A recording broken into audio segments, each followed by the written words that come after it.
Hello, and welcome to Part 2 of Managing Across Diverse Populations. I am Linda Dunn-Jensen, your host in this series, sponsored by CIBER at Indiana University. As you know, we are living in a global age. Technology has brought the world much closer together. This means that people of different cultures find themselves working together and communicating more and more. This is both exciting and interesting, but it can also be frustrating and fraught with uncertainty. How do you relate to someone of another culture? In Part 1 of Managing Across Diverse Populations, I introduced the notion of culture as an iceberg to get you to start thinking about the visible and invisible or underlying factors of culture. I then presented the wheel of culture for you to think about the many aspects of culture. In this presentation, Hofstede's cultural dimensions, I am going to discuss different aspects of culture that will continue to help you learn about how you can come to understand cultural differences. As the world becomes a global marketplace, it is important for you to think about the potential differences when negotiating and thinking about other business practices between different cultures. Another tool for you to use in understanding cultural differences is understanding the cultural dimensions of a country. Geert Hofstede first identified his famous cultural dimensions in a study at IBM. Between 1968 to 1972, Professor Hofstede surveyed 116,000 IBM employees in 53 countries and determined that 5 main cultural dimensions exist. First, there is individualism, which refers to the strength of the ties people have to others within the community. Second, masculinity, which is an indication of the esteem in which the traditional masculine work role model of achievement, control, and power is held. Third, uncertainty avoidance, which refers to the country's tolerance for ambiguity, unstructured situations, and unplanned events.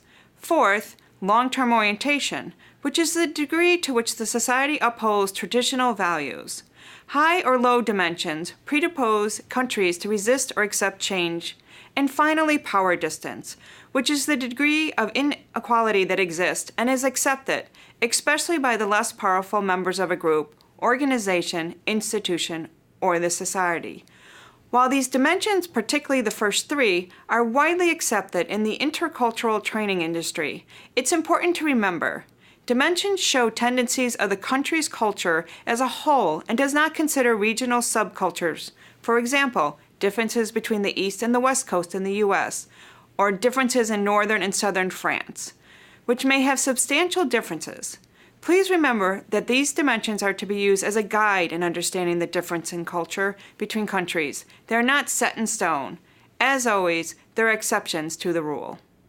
To fully understand individualism, we must contrast the notion with collectivism. This cultural dimension measures the degree to which individuals are integrated into groups. For example, individualistic societies have loose ties, thus everyone is expected to look after himself. You might find that an individualistic society has high value on people's time and their need for freedom. On the other hand, collective societies are integrated in strong groups. Thus, a collective society has a deep respect for age and wisdom.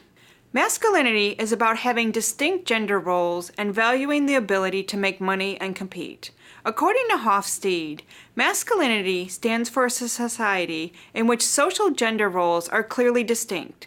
Men are supposed to be assertive, tough, and focused on material success, while women are supposed to be more modest, tender, and concerned with the quality of life. A femininity culture stands for a society in which social genders roles overlap. Both men and women are supposed to be modest, tender, and concerned with the quality of life. Masculinity basically looks at how much different cultures value masculine traits, like competitiveness and the ability to make money, over how much they value relationships and the quality of life. The next cultural dimension of Hofstede is uncertainty avoidance. Uncertainty avoidance measures the degree of anxiety society members feel when in uncertain or unknown situations. High uncertainty avoidance scoring nations try to avoid ambiguous situations whenever possible. They are governed by rules and order and they seek a collective truth. While low uncertainty avoidance scores indicate the society enjoys novel events and values differences. There are very few rules and people are encouraged to discover their own truth. Another dimension is long-term orientation, which is a measure of how important the distant future is when making a decision. Long-term orientation refers to how much society values long-standing as opposed to short-term traditions and values. This is a cultural dimension that Hofstede added in the 1990s after finding that Asian countries with a strongly linked to Confucian philosophy acted differently from Western cultures. In countries with a high long-term orientation score, delivering on social obligations and avoiding loss of face are considered very important, while countries with a short-term orientation do not hesitate to introduce necessary changes. The last cultural dimension is the power distance index. Power distance refers to the degree of inequality that exists and is accepted among people with and without power. A high power distant core indicates that society accepts an unequal distribution of power and people understand their place in the system, while a low power distance means that power is shared and well dispersed. It also means that society members view themselves as equals. So countries with a low power distance would be more likely to have flatter organizations. Thank you again for the opportunity to talk with you about managing across diverse populations. I would like to recap 3 key takeaways as you continue to increase your cultural effectiveness. The first key point is remember that cultural norms play a large part in the mechanics and interpersonal relationships at work. When you grow up in a culture, you take your norms of behavior for granted. You don't have to think about your reactions, preferences, and feelings. When you step into a foreign culture, suddenly things seem different. You don't know what to do or say. Second, using Hofstede's cultural dimensions as a starting point, you can evaluate your approach, your decisions, and actions based on a general sense of how the society might think and react to you. And finally, of course, no society is homogeneous, and there will be deviations from the norms Hofstede found. However, with this as your guide, you won't be going in blind. The unknown will be a little less intimidating, and you'll get a much-needed boost of confidence and security from studying this cultural model.